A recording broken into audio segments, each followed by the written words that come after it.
Durant tout le XVIIIe siècle, peintres célèbres et anonymes participent à leur manière à la diffusion du goût pour l'époque pour l'évasion, notamment grâce aux peintures que l'on retrouve dans le château ou bien grâce à des gravures insérées régulièrement dans les récits de voyage.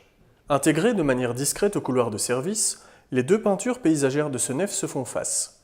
Elles marquent la symétrie du lieu tout en agrandissant l'espace.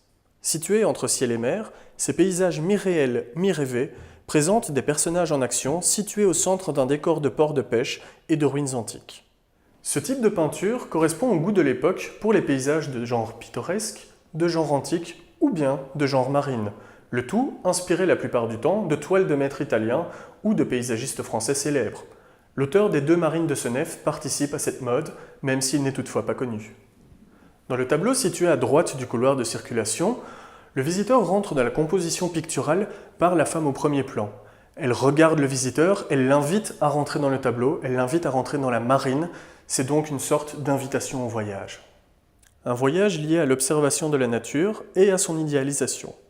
Les pêcheurs, les bergers, tous ceux qui forment ce que l'on appelle le petit peuple sont au XVIIIe siècle des privilégiés quant au rapport à la nature. Ils sont les premiers à la manipuler, à vivre avec elle. Ils vont devenir de véritables messagers envers les puissants, ceux qui n'ont pas ce rapport direct à la nature. Il est donc normal que l'entrée du tableau se fasse par une paysanne.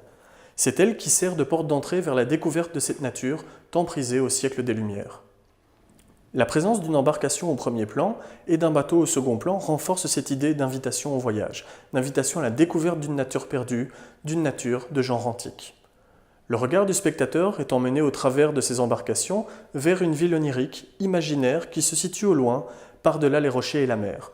Représentation symbolique d'un idéal difficile à atteindre, mais ô combien important pour le XVIIIe siècle.